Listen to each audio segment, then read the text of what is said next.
Dr. Kim Sexton-Luter, and with your support, I will be your next senator for Senate District 34 here in Cabarrus County. In fact, I have every intention of being the first African American, first woman to serve in this capacity.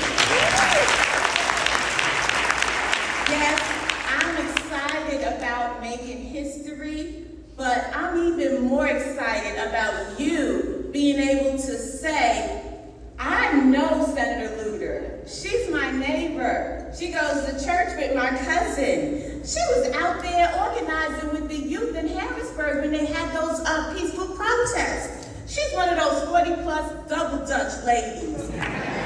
We're both Aggies. She was the president of the local chapter of Delta. Yes, that's my soror. She went to UNCG. She plans the MLK celebration every year in Cabarrus County. I just saw her at Food Lion. Oh yes, I know her.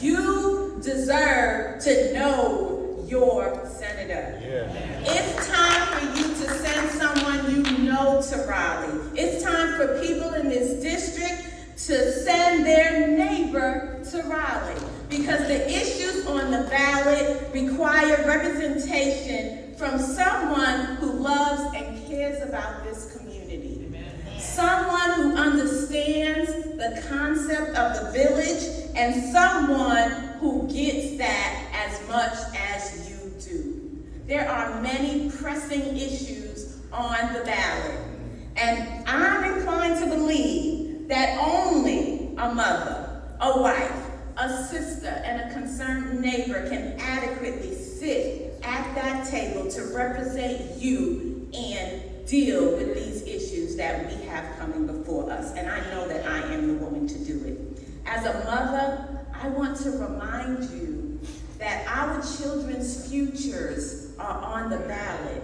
We cannot continue to allow lawmakers in Raleigh to funnel millions of our public school dollars into the pockets of some of North Carolina's most affluent families to subsidize their kids going to private school.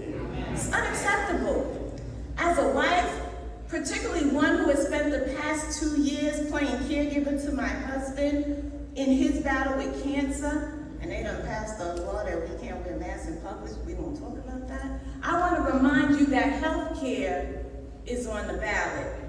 It's not a crazy thing to say that the cost of health care is killing us. And even with Medicare expansion, we are challenged to be able to ensure access to health care in many of the rural communities across North Carolina.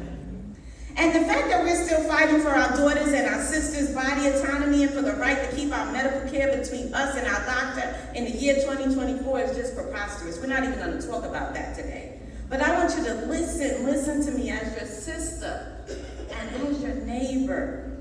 I want to remind you that economic justice is on the ballot.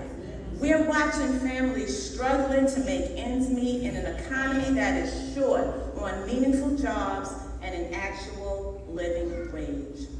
Affordable housing is on the ballot. Everyone deserves adequate and safe places to live. Increased job opportunities are on the ballot. The lives of everyday working people like you and me are on the ballot. And while we like to hyper-focus on national elections, we just heard your pastor say how important it is that we pay attention to these local elections and vote. I'm here to tell you, it is our local elections that have the most impact on our lives. Right now, one group has a supermajority in the General Assembly, which means they have the power to pass legislation and override the governor's veto, no matter who the governor is. Even if you do not live in District 34, you should care about who is elected here, because your church home is here, and we need to break that supermajority. Your senators in other districts actually need my help. And that's why I'm on the ballot, to combat the reactionary politics intended to set us and our community back a century. I'm on the ballot to push government accountability and to break the vice grip-like hold that's preventing a progressive, multiracial, working people first agenda in our state. So to make this a reality, I do need your help. We need to make sure we get out to vote and encourage everyone we know to do the same. Starting right now, we like to turn to our neighbor and tell them we can't sit this one out.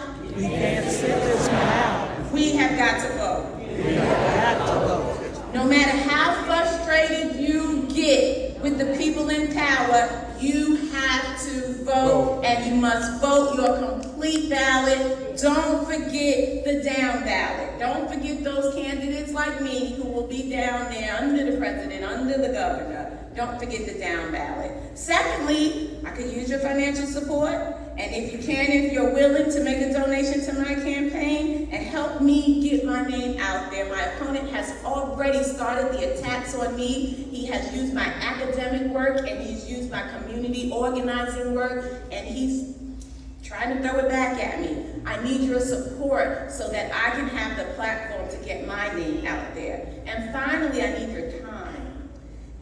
Volunteer, canvass, knock doors, phone bank, and help us put together the greatest grassroots campaign this state has ever seen. Speak my name, Kim Sexton Luter. Speak Diamond's name. Speak Sabrina's name. Speak Juanita's name, and Joanne's name, and Ingrid, and Keisha, and Michelle, and Namu, and all of the women of the color that are on the ballot in November. I believe there are 9 of us. And there's one good brother running for school board that we need to be looking out for. But speak our names, make sure that they know who we are. We can win this. We must win this. And with your help, we will win this. So Saints, I am Kim Sexton Luter. Thank you in advance for your support. And thank you so much for allowing me time this week.